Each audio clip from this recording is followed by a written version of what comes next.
Hello everyone and welcome to 1451 Interviews. I am Nash Lowry and I'm here with Annie Tomlin. Annie, welcome to the show. Thank you for having me. I understand that you went through some medical journeys in high school transitioning into freshman year. Since I was a freshman in high school, I can remember going to the ER all the time with stomach pain. I would have pain every time I ate. So we got test after test after test, night after night in the ER, no diagnosis. And right before I got to college, we had this thing called a nerve block because they thought it was this thing called median arcuate ligament syndrome. Your blood supply gets cut off to your stomach when you eat.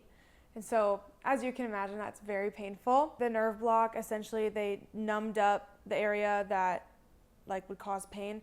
That was the one day out of my entire time in high school that I didn't have pain in my stomach.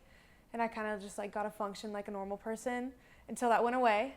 And then I was right back to reality, and we knew that I had MALS. So I had that. I had a surgery scheduled once I came to Texas for school.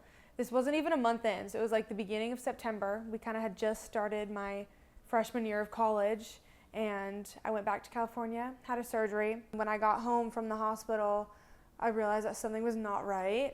This entire left side was just bloated and swollen, and my mom was like, no, it's fine, it's just swelling. My mom's a doctor too, so she should have known that something was wrong.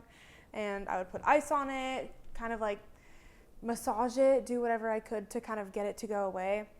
And my mom and my doctor were both like, no, that's fine, the swelling will go down in a week or so. And so in that week or so, I was back in Texas, couldn't walk to classes, couldn't even walk across the street to the dining hall. I literally had my roommate carrying me on my arm. I had to sit upright all the time. I couldn't sleep in my dorm bed. We had this couch that I would lay on, and I would have to put my feet up. By that time, I think it was mid-September, I looked like I was 8 months pregnant, and it was just liquid just filling in my stomach.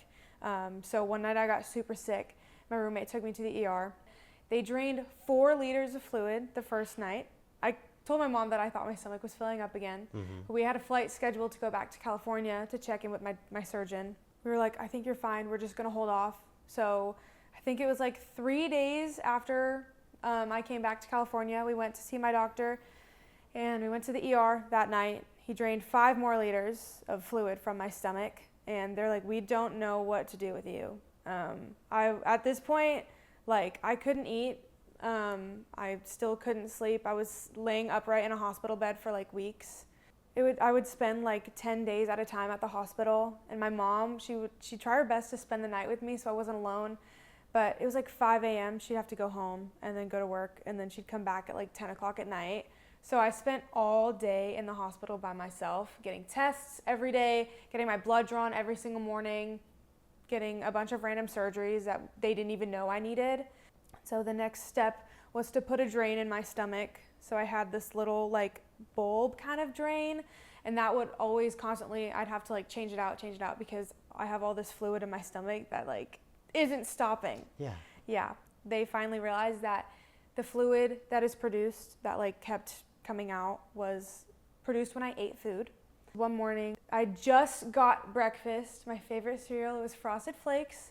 And I had a spoonful in my hand, and I was about to eat, and my surgeon came running in. He said, you need to drop that spoon, you can't eat. They put me on NPO, which is no food, no drink by mouth. Couldn't drink water. The first time I did it, it was 10 days, no food, nothing by mouth. And I just was so depressed. I was so not eating. I was pale. My eyes were sunken in. I was skin and bones. I literally was on my deathbed. And I remember the surgery that I had. I was about to go under to get the drain, and my mom and I both thought I was not going to make it out. So I started sending goodbye texts to my boyfriend and my mom. I was like, Mom, I love you so much. I called my dad.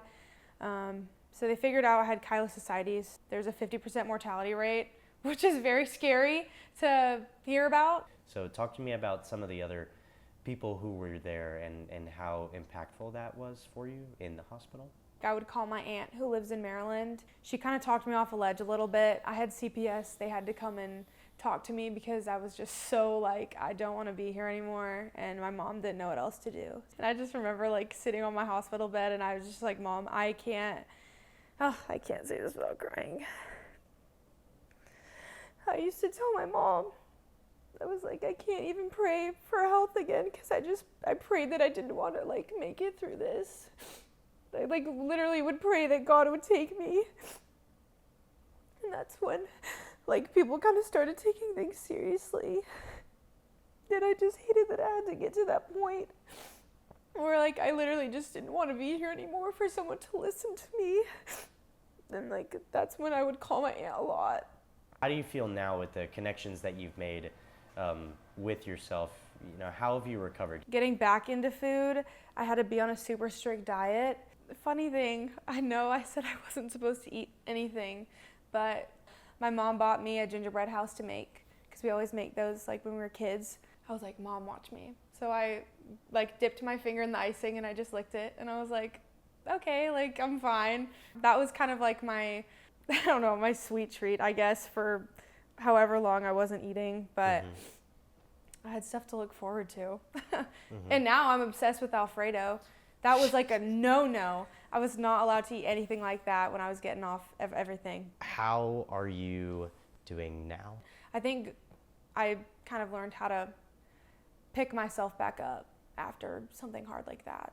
Because my motto, like to myself, I would always be like, well, if no one else is gonna like do it for you, you have to do it yourself.